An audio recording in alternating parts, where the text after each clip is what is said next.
ఈరోజు మనం మాట్లాడుకునే ప్రాముఖ్యమైనటువంటి అంశం ఏంటంటే ఒక మాట చదువుకొని మనం ముందుకెళ్దాం. నిర్గమకాండము 3వ అధ్యాయము 1వ వచనం. నిర్గమకాండము 3వ అధ్యాయము 1వ వచనం. మోషే మిద్యాను యాజకుడైన యిత్రో అను తన మామ మందను మేపుచు ఆ మందను అరణ్యము అవతలకు తోలుకొని ఏ పర్వతమో దేవుని పర్వతమైన హోరేబుకు వచ్చెను. చాలు. ఏంటంట, మోషే గారు ఏం చేస్తున్నారంటే తన మామ మందను మేపుతున్నాడు. మందను మేపి దేవుని పర్వతం అనబడిన హోరేబుకు వచ్చాడు. ఏ పర్వతం అది? దేవుని పర్వతం అనబడిన హోరేబుకు వచ్చాడు. అదే నిర్గమకాండము 24వ అధ్యాయము 13వ వచనము. ఇంకొకరు చదవండి. 24:13. మోషేయు అతని పరిచారకుడైన యెహోషువయు లేచిరి. మోషే దేవుని కొండ మీదకు ఎక్కెను. చాలు. ఏ కొండమ్మ మళ్ళీ చదువు. దేవుని కొండ మీదకు ఎక్కెను. ఎందాకేం చదువుకున్నాం? దేవుని పర్వతము. ఇప్పుడు దేవుని కొండ మీదకు ఎక్కను. ఇంకొకరు చదవండి. రాజులు మొదటి గ్రంథము 19వ అధ్యాయము 8వ వచనము. రాజులు మొదటి గ్రంథము 19వ అధ్యాయము.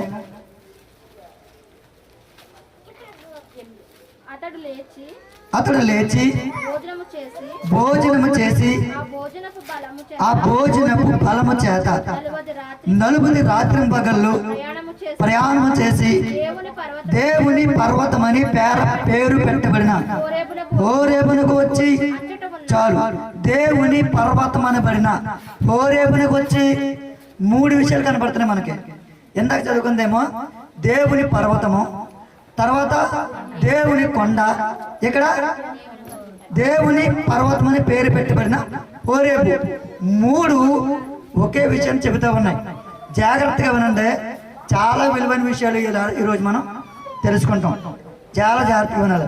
ఏంటంటే బైబిల్లో హోరేబు పర్వతం అని పిలవబడేది సీనాయి పర్వతం. ఏ పర్వతం? సీనాయి పర్వతం. బైబిల్ చరిత్రలో ప్రాముఖ్యమైన సంఘటనకు ఇది ఒక వేదిక ఉంది. ప్రాముఖ్యమైన సంఘటనకు ఇది ఒక వేదిక. మోషే, ఏలియా ఈ ఇద్దరు ప్రవక్తలు సీనాయి పర్వతానికి సంబంధం కలిగి ఉన్నారు. ఏ పర్వతానికి? సీనాయి పర్వతం. ఇప్పుడు హోరేబన్నా, సీనాయి పర్వతం అన్నా, దేవుని కొండన్నా, దేవుని పర్వతం అన్నా ఇవన్నీ ఒకటే. దాన్ని 2 ముక్కల్లో చెప్పాలంటే, ఒకటి సీనాయి పర్వతం, 2 హోరేబు పర్వతం. 2 ఒకటే. పాస్టర్ గారు, మాకు కొండలో గుట్టలో మాకు ఎందుకంటే అనుకుంటున్నారు.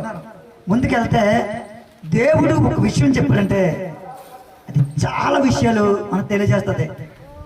పేతురు పత్రికలో ఒక మాట ఉంటుంది, ఒకరు ఊహను బట్టి ప్రవచనం కలగలేదంట, ఒకడు అనుకుంటే కలగలేదంట, దేవుని చిత్తానుసారంగా జరిగిందంట. ఈ లేఖనం ఒక్క అక్షరం కూడా ఇందులో తప్పు ఉండదు. 20వ గ్రంథంలో ఒక మాట ఉంటుంది తెలుసా? మట్టి మూసలో 7 సార్లు కరిగించారంటే వాక్యాన్ని. ఎన్నిసార్లు? 7 సార్లు. ఇప్పుడు మట్టి మూసలో 7 సార్లు కరిగించటం అంటే 2 ఉదాహరణలు చెప్తాను మీకు. ఇప్పుడు టీ వడకడతాం కదా మనం, ఎన్నిసార్లు? నిజం చెప్పండి. ఒకసారేనా? ఒకసారి వడకట్టింది తాగేస్తాం. 7 సార్లు వడకడితే కదా. ఇది ఒక విషయం. వెండిని కరిగిస్తారు కదా, వెండిని కరిగిస్తారు. వెండిని కరిగించినప్పుడు చాలా జాగ్రత్తగా వడకడతారంట, మళ్ళీ ఏమీ లేకుండా. బంగారాన్ని కరిగిస్తారు చూడు, కరిగించినప్పుడు అందులో దుమ్మడిదానికి ఏం చేస్తారు? నలగడితే, కనీసం వెండి ముక్కడితే తీసేస్తారా? వెండి ముక్కన్నా తీసేస్తారు, రాగి ముక్కన్నా తీసేస్తారు. ఎందుకు?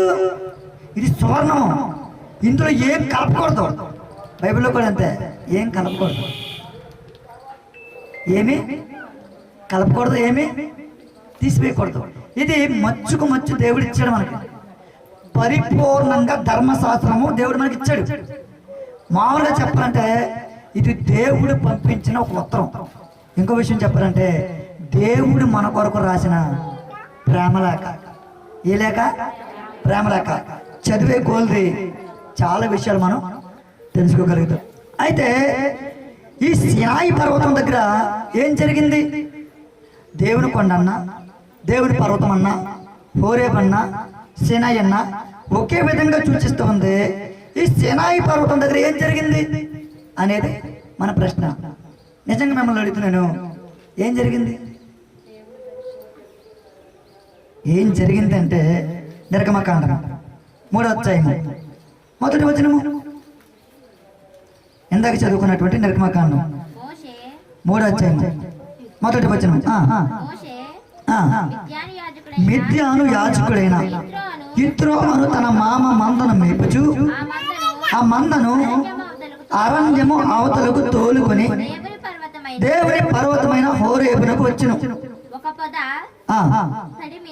ఒక పొద నడిమిని అగ్ని జ్వాలలో యెహోవా దూత అతనికి ప్రత్యక్షమాయెను. అతడు చూచినప్పుడు అగ్ని వలన ఆ పొద మండుచుండును గాని పొద కాలిపోలేదు. అప్పుడు మోషే ఆ పొద ఎలా కాలిపోలేదో నేను ఆ తొట్టు వెళ్ళి ఈ గొప్ప వింత చూచెదననుకొనెను. చాలు, ఇక్కడ ఆగుదాం. మోషే గారు మందనం వేపుకుంటున్నారు. వాళ్ళ మామ మందనం వేపుకుంటున్నాడు. అతని పని ఏదో అతను చేసుకుంటున్నాడు. కానీ ఒక విచిత్రాన్ని చూశాడు.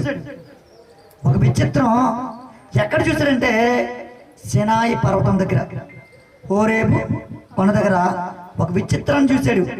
ఏంటి ఆ విచిత్రం అంటే ఒక పొద తగలబడుతుంది కానీ మాడిపోవట్లేదు. అది విచిత్రం. విచిత్రమా కాదు? సరే, మంటలలో పగ పగ పగ పగ మండుతుంది కానీ ఆకు కూడా మాడిపోతుంది. విచిత్రమా కాదు? మోషే గారు చూసి ఏంటిది, ఏంటి ఇవంతా అని చూడటానికి దగ్గరికి వెళ్ళాడంట. దగ్గరికి వెళ్తే మందరం విడిచిపెట్టేసాడు. ఏం జరిగిందో చూడటానికి వెళ్ళాడు. దగ్గరికి వెళ్తే ఒక స్వరం, మోషే నీ చెప్పులు విడిచిపెట్టి లోపలికి రా, ఇది పరిశుద్ధమైన స్థలం. దేవుని స్వరాన్ని మోషే విన్నాడు. దేవుడు అక్కడ ఏం చెప్పాడంటే నీ చెప్పులు విడిచిపెట్టి లోపలికి రా, ఇది పరిశుద్ధమైన స్థలం. వచ్చాడు. దేవుడు ఒక సందేశం ఇచ్చాడు. ఏంటంటే దేవుడు మోషేకు కొన్ని విషయాలు చెప్పాడు. ఏంటి ఆ విషయాలంటే ఐగుప్తులో ఇబ్బంది పడుతున్నారు. నా పిల్లలు ఐగుప్తులో ఇబ్బందులు పడుతున్నారు. ఎక్కడ? ఐగుప్తులో. ఐగుప్తుకి చక్రవర్తులు ఎవరు? ఫరో. వాళ్ళు ఏం చేస్తున్నారంటే కొడుతున్నారు, తిడుతున్నారు, బాధిస్తున్నారు. ఇటుకలు ఇంత మట్టిచ్చి మట్టికి తగ్గ ఇటుకలు చేయమంటే చేస్తారు.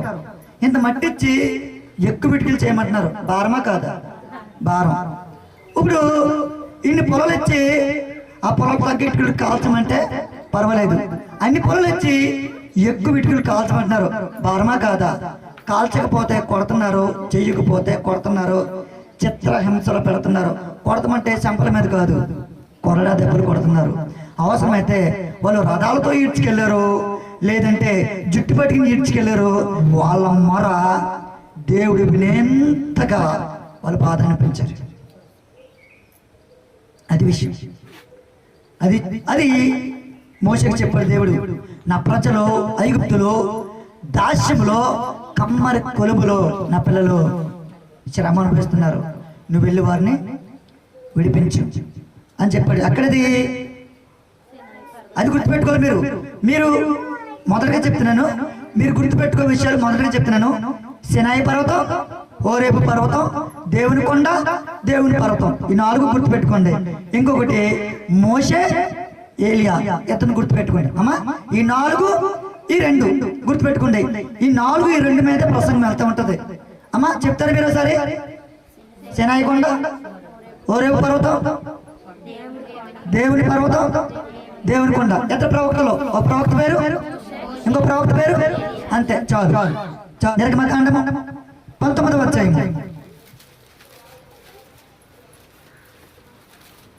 నిర్గమకాండం 19వ అధ్యాయం 14వ వచనము. అప్పుడు మోషే పర్వతం మీద నుండి ప్రజల యొద్దకు దిగివచ్చి ప్రజలను పరిశుద్ధపరచగా వారు తమ బట్టలను ఉతుకుకొనిరి. అప్పుడు అతడు 3వ నాటికి సిద్ధంగా నుండి ఏ పురుషుడు స్త్రీని చేరకూడదని చెప్పును. 3వ నాడు ఉదయమైనప్పుడు ఆ పర్వతం మీద ఉరుములు, మెరుపులు, శాంతమేఘము, బోర యొక్క మహాత్మని కలుగుగా పాలెములోని ప్రజలు వణికిరి. దేవునికి స్తోత్రం, హల్లెలూయా. ఇక్కడ ఏం చెప్తున్నాడంటే, దేవుడు ఏం చెప్తున్నాడంటే, సీనాయి పర్వతం యొద్ద దేవుడు దిగి వచ్చి ప్రజలతో మాట్లాడాడు. ఆ దృశ్యం వాళ్ళకు భయాన్ని కల్పించింది. ఏం కల్పించింది? భయాన్ని కలిగించింది. ఏంటంటే మనం అనుకుంటాం, ప్రభువా నాతో మాట్లాడు తండ్రి అని అంటాం. దేవుడు డైరెక్ట్గా మాట్లాడితే మనం తట్టుకోలేము. దేవుడు డైరెక్ట్గా ప్రత్యక్షమైతే మనం తట్టుకోలేము. ఎందుకు మనం తట్టుకోలేమంటే, ఇక్కడ దేవుడిని చూస్తున్నారు. దేవుడు వాళ్ళతో మాట్లాడుతూ వచ్చినప్పుడు వాళ్ళు ఎలా ఉన్నదంటే, దేవుని 18 చదవండి. అగ్నితో సీనాయి పర్వతము మీదకి దిగి వచ్చినందున అదంతా దోపమై ఉండెను. ఆ దోపము కొలిమి దోప వల్ల లేచెను. పర్వతమంతయు మిక్కిలి కంపించెను. ఇదంతా చూస్తున్నారు ప్రజలు. ఏం చూస్తున్నారు? దోపము, అగ్ని, సౌండ్లు, బోరధ్వని, ఇవన్నీ ఒక గందరగోళంగా కనిపించి ప్రజలు ఏంటి ఎలా జరుగుతుంది, అయ్యో ఏంటి ఎలా జరుగుతుందని ఏం చేశారు? భయపడిపోతున్నారంట. కొంతమంది అంటారు కదా, దేవుడు నాతో మాట్లాడాడు, దేవుడు నేను చూసాను అంటారు కదా. అది నిజమా అబద్ధమా? దేవుణ్ణి చూస్తే అది బతకడం. ముందుకెళ్ళకూడదు, మీకు అర్థమవుతుంది. చూడండి ఇక్కడ ఏం చెప్తున్నాడంటే, ఆ పర్వతం మీద ఒక గందరగోళం జరుగుతుంది. సౌండ్లు, బోర శబ్దాలు, అగ్ని మండించడం, ఇలాంటి ఆశ్చర్యకారం చూసి వణికిపోతున్నారు. ఎందుకు వణికిపోతున్నారంటే, దేవుడు ఆ పర్వతం మీదకి దిగొచ్చాడు. ఎక్కడికి వచ్చాడు? సీనాయి పర్వతం మీదకి దేవుడు దిగొచ్చాడు. దిగొచ్చి దేవుడిని కొండ మీదకి పిలిచాడు. దేవుడు ఎక్కడికి పిలిచాడు? కొండ మీదకి పిలిచి 10 ఆజ్ఞలు ఇచ్చాకే దేవుడు కొండ మీదకి పిలిచాడు. చూడండి, నిర్గమకాండము 20వ అధ్యాయము 19వ వచనం. నీవు మాతో మాట్లాడము, మేము విందుము. దేవుడు మాతో మాట్లాడిన ఎడల మేము చనిపోతాం. చాలు. ఏంటంట? మోషే అంటారు, అయ్యా ఈ గందరగోళం అంతా చూస్తుంటే మాకు భయం అవుతుంది. మేము నిజంగా మీ ఎడల అపరాధం చేసాం. మీరు చెప్పినట్టు మేము బ్రతకట్లా, మీరు చెప్పినట్లు మేము పాటించట్లా, మీరు చెప్పినట్లు మేము అందకపోవట్లా. కాబట్టి మేము దేవుని ప్రత్యక్షత కానీ దేవుణ్ణి కానీ మేము చూడలేము, ఆయన స్వరము మేము వినలేము. మేము ఆయన స్వరాన్ని విన్నా చూసినా మేమేమవుతాం? చనిపోతాం. మేము చనిపోతాం. అందుకు అయ్యా మోషే, నువ్వే మాట్లాడి ఆయన ఏం చెప్తున్నారు అది మాకు చెప్పు. ప్రవక్త అంటే ఎవరు అనుకుంటున్నారు? పాస్టర్ గారు అంటే ఎవరు అనుకుంటున్నారు? దేవుడు నేరుగా మీతో మాట్లాడితే మీరు తట్టుకోలేరని ఆయన ఏర్పరచుకున్న వాళ్ళే ప్రవక్తలు, సేవకులు, పాస్టర్ గారు. మోషే అంటున్నారు, మేము తట్టుకోలేము, మీరే మాట్లాడి ఆయన ఏమంటున్నారో మాతో చెప్పని చెప్పినప్పుడు మోషే ధర్మశాస్త్రాన్ని ఇచ్చాడు. మోషే పరిపూర్ణంగా ఈ ధర్మశాస్త్రాన్ని ఇచ్చాడు. మీరు బైబిల్ తీయక్కర్లేదు కానీ నిర్గమకాండము 20వ అధ్యాయం దగ్గర నుంచి నిర్గమకాండము 34వ అధ్యాయం వరకు దేవుడు ఏం చెప్పాలనుకున్నాడో ప్రతీది చెప్పాడు. ఏమి దాచుకోవాలా, ప్రతీది చెప్పేశాడు. ఎలా ఉండాలి, ఎలా బ్రతకాలి, ఎలా జీవించాలి, ఎలా ఉంటే మీరు ఎలా ఉంటారు, ఎలా ఉండకపోతే మీరు ఇంకోలా ఉంటారు అని దేవుడు మొత్తం చెప్పేశాడు. చెప్పేసి మోషే సీనాయి పర్వతం మీద ఎక్కువ రోజులు దేవుడితో గడిపి కిందకు దేవుడితో గడిపాడు కదా, దేవుని ప్రత్యక్షత చూపించాడు కదా. అప్పుడు దేవుని ప్రత్యక్షత మోషేలో వచ్చింది. చూడండి, నిర్గమకాండము 34:29, 34:29. మోషే సీనాయి కొండ దిగుచుండగా శాసనములు గల ఆ 2 పలకలు మోషే చేతిలో ఉండెను. అతడు ఆ కొండ దిగుచుండగా ఆయన అతనితో మాట్లాడుచున్నప్పుడు తన ముఖ చర్మము ప్రకాశించిన సంగతి మోషేకు తెలిసి ఉండలేదు. అహరోనును ఇశ్రాయేలందరూ మోషేను చూచినప్పుడు ఆయన ముఖ చర్మము ప్రకాశించెను గనుక వారు అతని సమీపింప వెరచిరి. మొక్కం ఎలా ఉందంట? కాంతితో, ప్రకాశవంతంగా. వాళ్ళు చూస్తే మోషే ఏంటి ఎలా ఉన్నాడు, ఆయన రూపం ఏంటి ఎలా ఉంది, మెరిసిపోతున్నాడేంటి, దగ్గర ఆడిపోతున్నాడేంటి, ఏం జరిగింది, ఏదో అక్కడ జరిగింది. అమ్మో, ఇప్పుడు మనం ఎలా ఉండాలి, జాగ్రత్తగా ఉండాలని చెప్పి వాళ్ళు ఏం చేశారు, భయపడ్డారు. ఏం పడ్డారు? భయపడి వాళ్ళు భయపడ్డారు. మోషే చూశాడు, వాళ్ళు వణికారు. దేవుని ప్రత్యక్షత చూశారు. బాగా జరిగింది. ఇక్కడ వరకు బాగానే ఉంది కదా, ఇక్కడ వరకు ప్రజలు కూడా బాగానే ఉంటారు, మనం కూడా ఇక్కడ వరకు బాగానే ఉంటాం. ఎప్పుడు అంటే దేవుణ్ణి ఎప్పుడైతే మన తండ్రికి అంగీకరిస్తామో, దేవుడిని ఎప్పుడైతే మన దేవుడు మన సృష్టికర్తని హృదయంలో 100% ఎంత, 100% అంగీకరిస్తామో అప్పుడు దేవునికి మనకి మధ్యలో ఒక సంబంధం ఉంటుంది. అప్పుడు మనం ఏదైనా పొరపాటు చేయాలనిపిస్తే భయం వేస్తుంది. నువ్వు ఎప్పుడైతే భయపడ్డావో అప్పుడు నీకు దేవుడికి సంబంధం ఉన్న సంగతే నీ హృదయం చెబుతుంది. నువ్వు ఎప్పుడైతే అమ్మో అలా చేస్తా ఏమవుద్దు అని ఎప్పుడైతే నువ్వు వణికావో అప్పుడు దేవుడికి నీకు సంబంధం ఉందని నీ మనసు చెబుతుంది. నీకు భయం లేకపోయినా, వణుకు లేకపోయినా, బెదురు లేకపోయినా, ఆందోళన లేకపోయినా దేవునికి నీకు ఎటువంటి సంబంధం లేదని నీ మనసు చెబుతుంది. నువ్వు భక్తి పరుడువా భక్తిహీనుడువా నేను చెప్పకర్లా. నువ్వు భక్తురాలువా భక్తిరాలు కాకుండా నువ్వు ఇష్టమైన బతుకుతున్నావా నేను చెప్పక్కర్లా. నీ పక్కలు చెప్పక్కర్లా, కనీసం నీ భార్య చెప్పక్కర్లా, నీ భర్త చెప్పక్కర్లా, నీ పిల్లలు చెప్పక్కర్లా, సమాజం చెప్పక్కర్లా. నీ మనసు చెప్తుంది. నీ మనసు చెప్పింది నిజం, నీ మనసు మాట్లాడింది నిజం, నీ మనసు ఏం చెప్పింది అదే నిజం. నీ మనసులో ఉండేది ఎవరు తెలుసా? పరిశుద్ధాత్మ. పరిశుద్ధాత్ముడు తప్పు అని చెప్తా తప్పు, పరిశుద్ధాత్ముడు రైట్ అని చెప్తుంది రైట్. ఇక్కడి వరకు బాగానే ఉన్నారు. వణికారు, భయపడ్డారో, జాగ్రత్త పడ్డారో, దేవుని చూసి భయపడ్డారో, తన సేవకుడైనటువంటి మోషేని చూసి కూడా భయపడ్డారు. ఇక్కడ వరకు బాగానే ఉన్నారు. ఎప్పుడైతే మోషే దేవునితో మాట్లాడేటకు కొండ ఎక్కాడో తనకు తానుగా వేరుపడిన ప్రతి రాజ్యము కూలిపోద్దని దేవుడు చెప్పాడు. తనకు తానుగా వేరుపడిన ప్రతి ఇల్లు కూలిపోద్దని దేవుడు చెప్పాడు. యజమాని బాగోకపోతే ఆ కుటుంబం పాడైపోద్దని దేవుడు చెప్పాడు. యజమానురాలు బాగోకపోతే ఆ కుటుంబం విచ్ఛిన్నమైపోద్దని దేవుడు చెప్పాడు. భర్త భార్య జోడెత్తులు 2 కలిసి ఉంటే బ్రతుకు బండి సరిగ్గా వెళ్తారు. ఈ 2 ఎద్దుల్లో ఏ ఎద్దు మొరాయించినా ఇంకొక ఎద్దుకి ఏమవుద్ది? భారం అయిపోద్ది. అయితే ఈడ్చికెళ్ళిపోద్ది, లేదా భారంతో కుటుంబాన్ని లాక్కెళ్తూ ఉంటుంది. మోషే లేడు. ఎక్కడున్నాడు? సీనాయి పర్వతం మీద ఉన్నాడు. ప్రజలు ఎక్కడున్నారు? సీనాయి పర్వతం పాదాల దగ్గర ఉన్నారు, అంటే అడుగునున్నారు.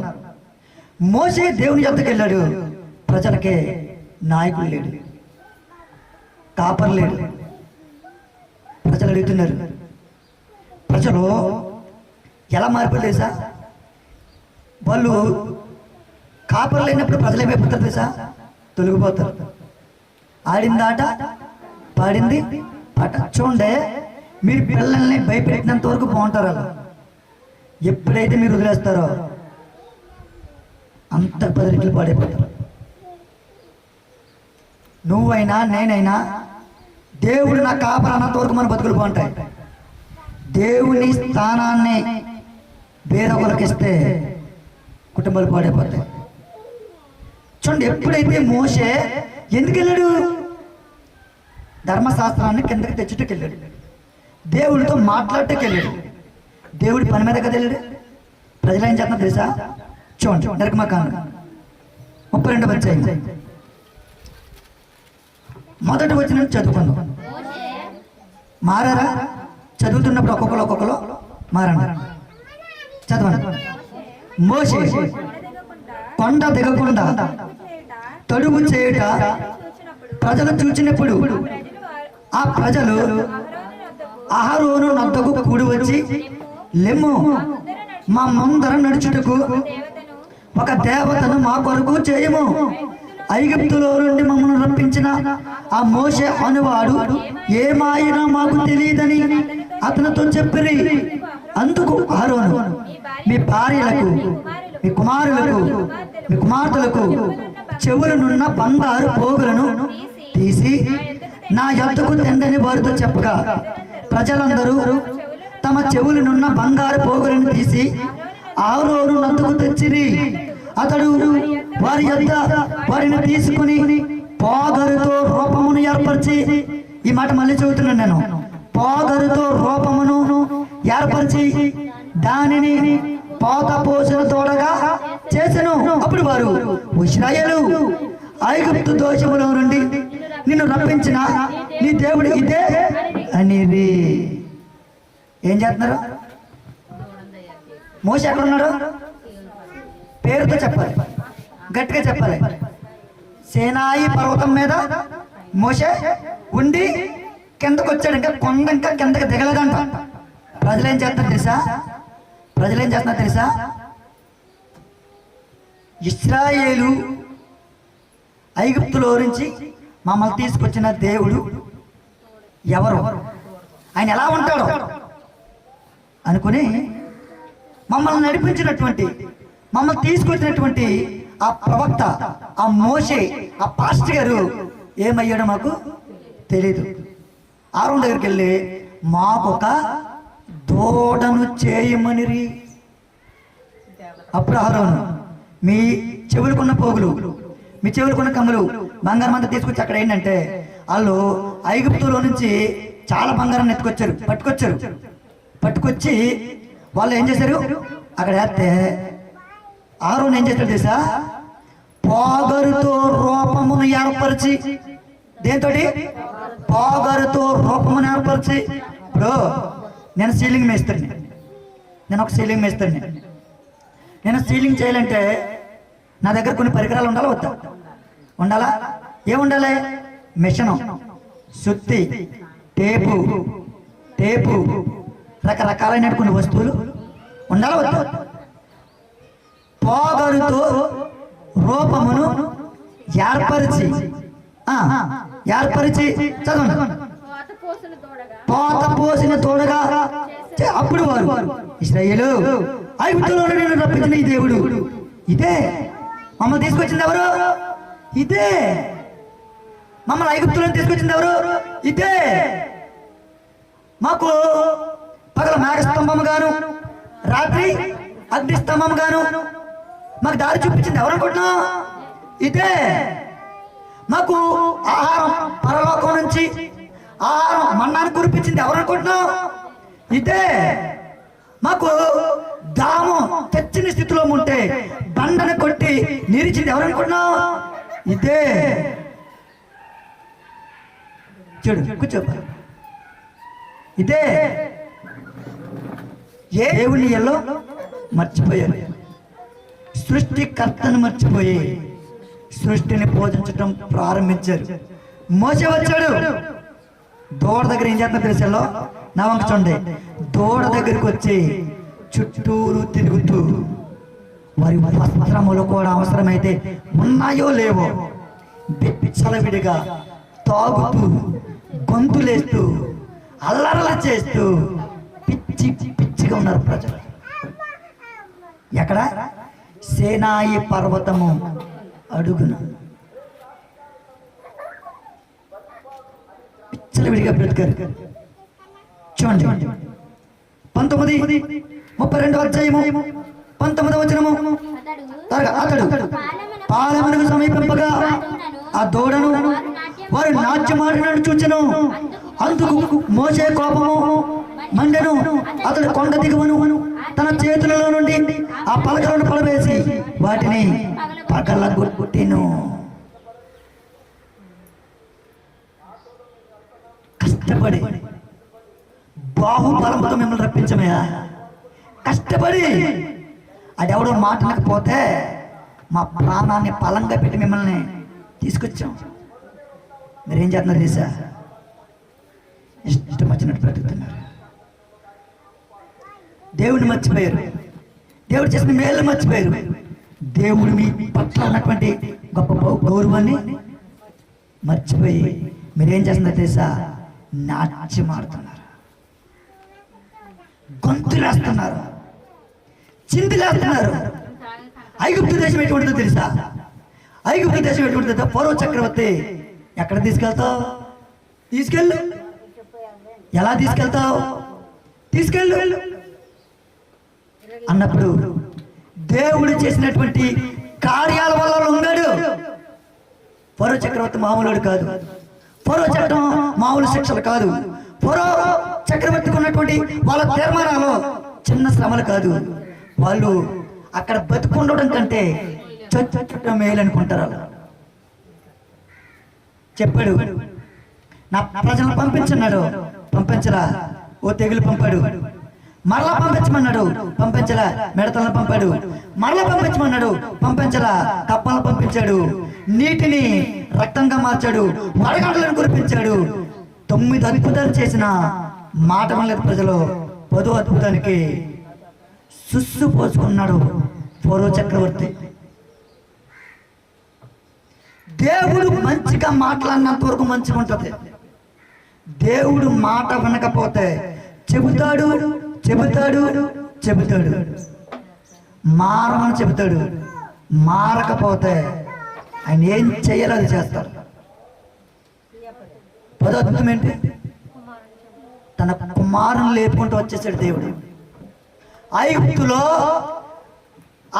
ఫరో చక్రవర్తిలో ఉన్నటువంటి ఒక్కొక్క కుమారుని పెద్ద కొడుకు లేపుకుంటూ వచ్చేస్తే మీకో దండం, ఇక్కడి నుంచి ఇప్పటికప్పుడు వెళ్ళిపోండి అని చెప్పన్నాడు ఫరో. ముందే పంపిస్తే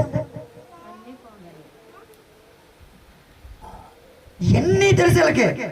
తర్వాత ఏం చేశారు? మర్చిపోయి మమ్మల్ని నడిపించిన దేవుడు ఎవరు మాకు తెలీదు, మమ్మల్ని తీసుకొచ్చిన మోషే ఏమయ్యాడు మాకు తెలీదు, మాకు చేతవ చేయవా, మాకు పమ్మని చేతవ చేయవా అంటాం ప్రారంభించాడు. మోషే కిందకు వచ్చి కన్నీళ్ళు పెట్టుకుని కోపమించుకున్నాడు. ఏంటయ్యా, మీకోసమే కదా నా మందను విడిచిపెట్టా, నా కుటుంబాన్ని విడిచిపెట్టా, నా సామ్రాజ్యాన్ని విడిచిపెట్టా, నా సింహాసనాన్ని విడిచిపెట్టా, నా భాగ్యాన్ని విడిచిపెట్టి మీకోసం నేను ఎంత కష్టపడ్డాను కదయ్యా. ఎంతలా జారిపోయారు మీరు, ఇంత క్షణంలో మారిపోయారు మీరు. 40 రోజులు మారిపోయారా? ఎంత దారుణం. మోషే అడిగాడు, అహరోను వాళ్ళకంటే బుద్ధి లేదు కదా, నీకైనా బుద్ధి ఉందా అని అడిగాడు. అహరోను ఏం చెప్తున్నాడు చూద్దామా? నిర్గమకాండం 32వ అధ్యాయం. అందుకు నేను ఎవరి యొద్ద బంగారం ఉన్నదో వారు దానిని ఓడదీసి తండ్రి చెప్పి తిని నేను దాని అగ్నిలో వేయగా ఈ తోడ ఆయను. అదే జరిగిందా? ఆరోన్ ఏం చెప్పింది తెలుసా? దోణ చేయమన్నారన్నా. దోణ చేయమంటే మీ దగ్గర ఉన్న బంగారం అంతా తెచ్చేసి నా దగ్గర పెట్టండి, నేను అగ్నిలో వేసేస్తాను. అగ్నిలో వేసాను, ఆ తోడైపోయింది, ఆ తోడైపోయింది అన్నాడు. నాకు చెప్పండి, అగ్నిలో వేస్తే దూడ వద్దా కరిగిపోద్దా చెప్పాలి? కరిగిపోద్ది కదా. మరి ఆరోన్ ఏం చెప్తున్నాడు? అబద్ధం చెప్పాడు, నిజం చెప్పాడు. బంగారం ఎత్తనం మంటలు వేయండి, ఏదైనా చిన్న బొమ్మ చిన్న పిచ్చికి కానీ, అంటే మనం కొద్ది కొద్దిగా ఎత్తాం కదా, చిన్న పిచ్చి చిన్న పురుగు అవుద్దేమో చూడండి, అవుద్దా? ఏమవుద్ది? కరిగిపోద్ది అని ఆరోన్ చెప్పింది. బంగారం మట్టుకెళ్ళు ఇచ్చారు, మంటలు వేస్తాను తోడైపోయింది అన్నాడు. కానీ దేవుడు ఏం చెప్తాడు తెలుసా? పోగరుతో రూపమును ఏర్పరిచి, ముక్కెట్టకుండా దూడకు ముక్కు వస్తుందా? చెవులు ఎట్టకుండా దూడకు చెవులు వస్తాయా? తోక ఎట్టకుండా దూడకు తోక వస్తుందా అని అడుగుతున్నాను నేను. దేవుడు ఏం తెలుసా? ఏ రూపము నువ్వు చేసుకోకూడదని చెప్పాడు. కానీ ఏం చేసి తెలుసా? రూపాన్ని ఏర్పాటు చేసి రూపం చుట్టూరు తిరుగుతూ ఇదే మా దేవుడు అంటారు. ఇదే ఆరాధన. దేవుడు ఏమన్నాడు? అసలు రూపం మాత్రం పెట్టద్దు. ఆకాశం అందు కానీ, భూమి కింద కానీ, భూమి కింద కానీ, నేల యందు కానీ ఏ రూపాన్ని పెట్టద్దు. మీకు విషయం తెలుసా? మరియమ్మకు మొక్కుతున్నారు, విగ్రహారాధన చేస్తున్నారు. ఏసు బొమ్మకు మొక్కుతున్నారు, విగ్రహారాధన చేస్తున్నారు. ఆడుకో చట్టం, అనుకో చట్టమా? ఆడుకో న్యాయం, అనుకో న్యాయమా? దేవుడు చెప్పింది వాస్తవం. ఏసు మొక్కున విగ్రహారాధన. ప్రకటన గ్రంథంలో యేసు దేహాన్ని చూపించాడా? కళ్ళు, తల వెంట్రుకలు, వస్త్రాలు చూపించాడా? కళ్ళు, తల వెంట్రుకలు, వస్త్రాలు చూపించాడు. ఎందుకు తెలుసా? ఆయన రూపం చెప్తే నువ్వు డిజైన్ చేసేస్తావని. దేవుడు డిజైన్ కాదు కావాల్సింది, దేవుడు ఆత్మ. దేవుడు ఎవరు? ఆత్మ. ఆయన ఆరాధించువారు, చెప్పాలి గట్టిగా, ఆత్మతోను సత్యంతోను ఆరాధించాలి. అది ఇక్కడ ఉందని నువ్వు ఇక్కడికి వచ్చి ఆరాధించడం కాదు. ఆయన ఉన్నాడు, ఆయన ఆరాధించాలి. ఆయన గాలి వంటి వాడు, కానీ గాలి కాదు. ఆయన ఆత్ముడు. నువ్వు దేనికైనా డిజైన్ చేసావనుకో అదేమవుతుంది? విగ్రహారాధన. విగ్రహారాధన చేశారు ఇక్కడ. చాలా మంది రోమన్ క్యాథలిక్స్ ఏం చేస్తారు? విగ్రహారాధనే. యేసు ఇక్కడ పుట్టాడు, అక్కడ మోసాడు, అక్కడ రక్తం అని బొమ్మలు ఉంటాయి కదా, అదంతా విగ్రహారాధన. నేను నిజంగా బైబిల్ని చదివినప్పుడు దేవుడు నాతో మాట్లాడినటువంటి విషయాలు ఎవరు చేసిన అదే. యేసు ఒక ప్రాంతానికి పరిమితమా? యేసు ఒక రాష్ట్రానికి పరిమితమా? యేసు ఒక జిల్లాకి పరిమితమా? యేసు ఒక కుటుంబానికి పరిమితమా? యేసు ఎక్కడైనా ఉండగలడు. తండ్రి ఎక్కడైనా ఉండగలడు, కుమారుడు ఎక్కడైనా ఉండగలడు, పరిశుద్ధాత్ముడు ఎక్కడైనా ఉన్నాడు. ఇప్పుడు నీ హృదయంలో ఉన్న దేవుడు, ఇప్పుడు పరలోకంలో ఉన్నది కూడా ఆయన. దేవునికి స్తోత్రం. మన మధ్యలో ఉన్నది కూడా ఆయన. దేవునికి స్తోత్రం. సృష్టికర్త ఎప్పుడు? సృష్టికి పైనే. సృష్టి ఎప్పుడు? సృష్టికర్తకు కిందే. ఆకాశము నా సింహాసనము, భూమి నా పాదపీఠం. పాదపీఠం అంటే పెళ్లి కొడుకు కింద ఎత్తారు చూడు, మొక్కలు పెట్ట కాలేట్ కొట్టకి. భూమి నాకు అటువంటిది అంటున్నాడు ఆయన. మనం ఏం చేస్తున్నాం? సృష్టికర్తని ఆరాధించకుండా సృష్టిని ఆరాధించడం చేస్తున్నాం. ఆ రోజు ప్రజలు చేసిన పాపమే ఈ సమాజంలో అనేక మంది చేస్తున్నారు. నష్టమేంటో తెలుసా? నిర్గమకాండం 32వ అధ్యాయం 28వ వచనము.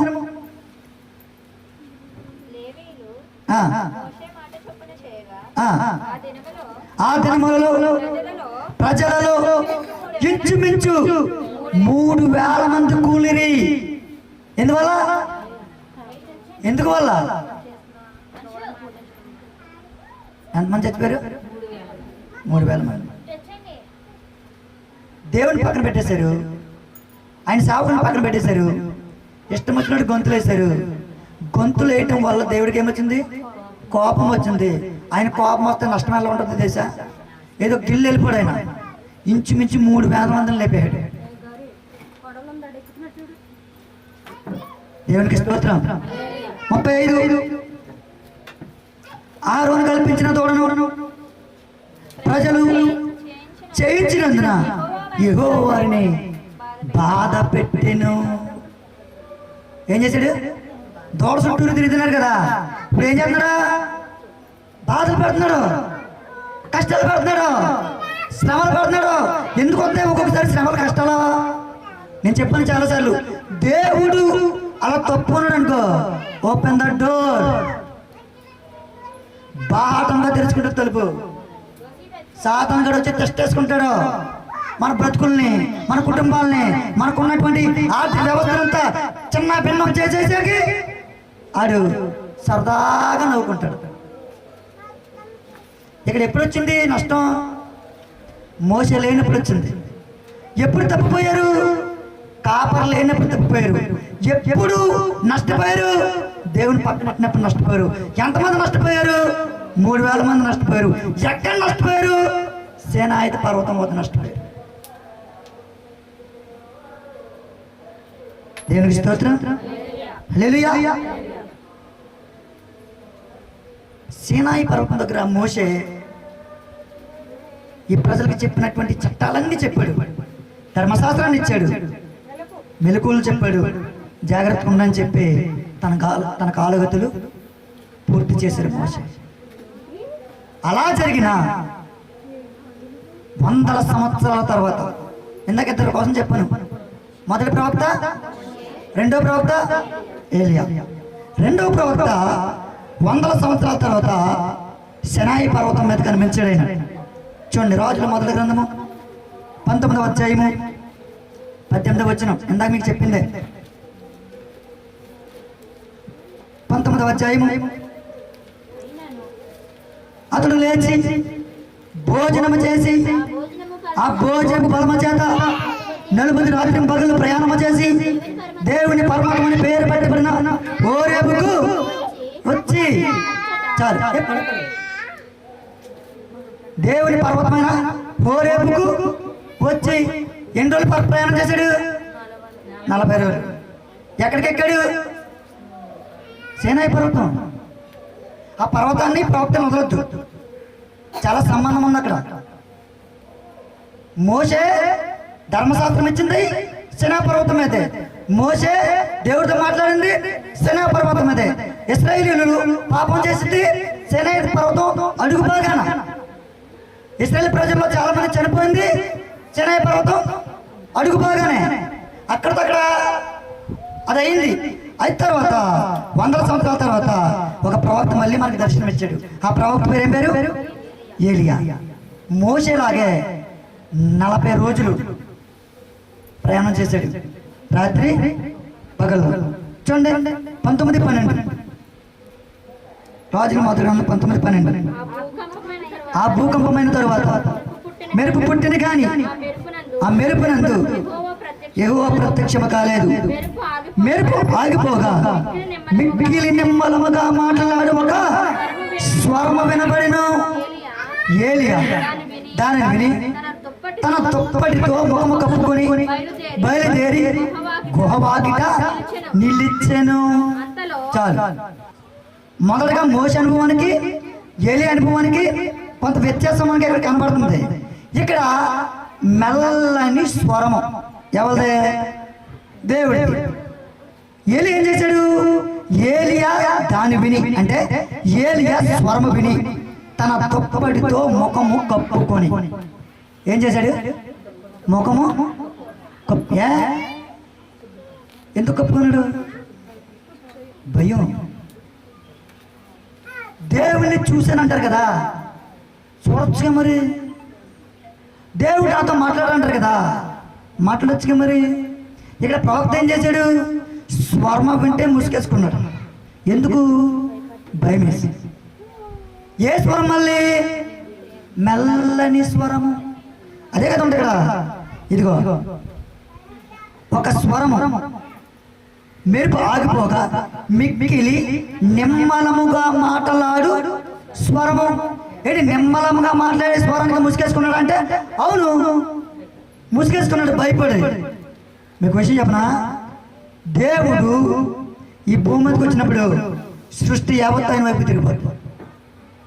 ఎందుకంటే ఎద్దు తన కామాంతు నెరుగును, గాడిద సొంత వంట తెలుసుకున్నాను. ఆకాశమా ఆలకించు అంటే ఆలకించింది, భూమి చెవెక్కింది చెవెక్కింది. దేవుడు ఇందాక పర్వతం మీదకి వచ్చినప్పుడు ఉరుములు, మెరుపులు, ధ్వని, ఒక పొగ, శబ్దములు, హడావిడి, భయాందోళన జరిగిందా?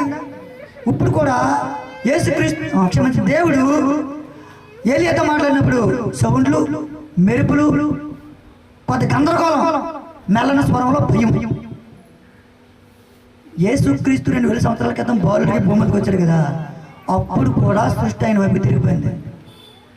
యేసు భూమికి వచ్చినప్పుడు జ్ఞానులు ఎత్తుక్కుంటారని నక్షత్రం దారి చూపించింది. నక్షత్రము దేవుడు కలిగించిన సృష్టిలో ఒక భాగం. అయ్యా ఎక్కడికి బయలుదేరారు? ఆయన దగ్గరికేనా? నాకు తెలుసు. అయ్యా ఎక్కడ బయలుదేరారు? సృష్టికర్త దగ్గరికా? నాకు తెలుసు, రండి నేను చూపిస్తా అని నక్షత్రము వారికి దారి చూపించింది. నక్షత్రం ఆగి నిలిచాను, యేసు ఉన్న చోటుకు వచ్చి నిలిచాను. ఈయనే ఇంకెళ్ళక్కర్లేదు ఎదరికే, ఈయనే ఇంక చూడక్కర్లేదు పక్కకే, ఈయనే మీరు వెతుకుతున్న దేవుడు, ఈయనే ఆయనే.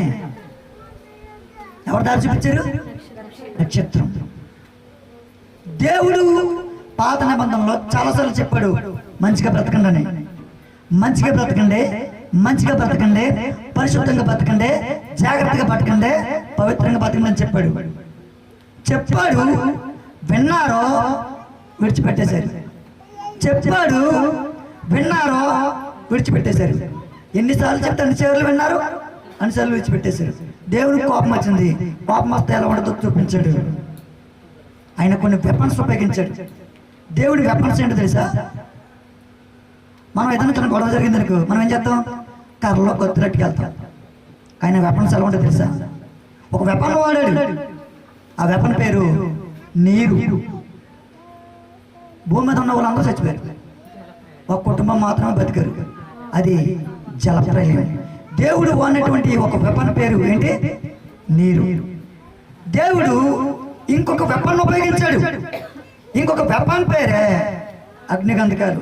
అగ్నిగంధకాలు వచ్చినప్పుడు ఆ దేశం అంతా ఏమైపోయింది? నాశనం అయిపోయింది. దేవుడు ఇంకో వెపన్ ఉపయోగించాడు. ఎప్పుడు? కోరాహు కుమారులు పాపం చేసినప్పుడు భూమి నోరు తెరిచి అనేక మందిని మింగివేసిను. ఒక్క పిడి కడితే చెట్టు ఏమవుద్ది? ఒక పిడుగు ఒక అపార్ట్మెంట్ మీద పడితే పొద. దేవుడు వెపన్స్ అయ్యి ఈ ప్రజలు ఎప్పుడు దేవుని మరిచారో అప్పుడు దేవుడు తన కోపాన్ని చూపించడం ప్రారంభించాడు. త్రోవ తప్పినప్పుడల్లా శిక్షించడం ప్రారంభించాడు. దారి మళ్ళినప్పుడల్లా సరిచేయటం కోసం కొన్ని ఇబ్బందులు, శ్రమలు, ఇరుకులు, ఇబ్బందులు పెట్టడం ఆయన ప్రారంభించాడు. ఇద్దరు ప్రవక్తలను చూసాం. ఒకరు మోషే, ఒకరు ఏలియా. ఈయన 40 రోజులు దేవుడితో గడిపాడు. ఈయన 40 రోజులు దేవుడితో గడిపాడు. ఈయన 40 రోజులు దేవుడి చేత పోషించబడ్డాడు. ఆయన 40 రోజులు దేవుడి చేత పోషించబడ్డారు. ఇప్పుడు హోరేబుతో ఉన్న సంబంధం, ఇద్దరు ప్రవక్తలు ఉన్నారు కదా, వాళ్ళకి కొత్త నిబంధనలో ఉన్నటువంటి క్రీస్తుకి లింక్గా కలిపాడు. చూడండి, మార్కు సువార్త 9వ అధ్యాయము. మార్కు సువార్త 9వ అధ్యాయము 2 నుండి 6 దినములైన తరువాత యేసు పేతురును, యాకోబును, యోహానును మాత్రము వెంట పెట్టుకుని ఎత్తైన ఒక కొండ మీదకి ఏకాంతముగా వారిని తోడుకుని పోయి వారి ఎదుట రూపాంతరము పొందెను. అంతలో ఆయన వస్త్రములు ప్రకాశమానమైనవి, మిగులు తెల్లనివి. ఆయన లోకమందు ఏ చాకరీను అంత తెల్లగా చలువ చేయలేడు. మరియు మోషేయు, ఏలియాయు వారికి కనబడి యేసుతో మాటలాడుచుండేది. దేవునికి స్తోత్రం. హల్లెలూయా. ఏమంటే పాత నిబంధనలో సీనాయి పర్వతానికి, కొత్త నిబంధనలో యేసుక్రీస్తు వారికి, పాత నిబంధనలో ఎప్పుడో పుట్టి చనిపోయినటువంటి ప్రవక్తలకే, కొత్త నిబంధనలో యేసుక్రీస్తు రూపాంతరం అవటానికి సంబంధం ఏంటండి? దేవుడు ఎంత జ్ఞానండే, ఎక్కడికి తీసుకొచ్చి ఎక్కడికి లింకులు పెట్టి అక్కడికి ఎక్కడికి తీసుకొచ్చి కొత్త నిబంధనలో యేసుని ఆ ప్రవక్తని కలిపాడు. ఇక్కడ అయిపోయింది అనుకున్నారు. మనం అనుకుంటాం, చూడండి, మనం అనుకుంటాం మన జీవితాలు ముగిసిపోయాయని. మోషే గారి జీవితం ముగిసిపోయిందా? ఏలీ గారి జీవితం ముగిసిపోయిందా? మళ్ళీ కనిపించారు వాళ్ళు, మళ్ళీ కనిపించారు. ఎన్ని సంవత్సరాల తర్వాత? 100 సంవత్సరాల తర్వాత. దీన్ని బట్టి మనకి ఏమర్థమవుతుంది తెలుసా? మన జీవితం ఎక్కడితో అంతం కాదు. చనిపోతే అయిపోయింది క్రైస్తవ జీవితం కాదు. పునరుద్ధానం ఉంది.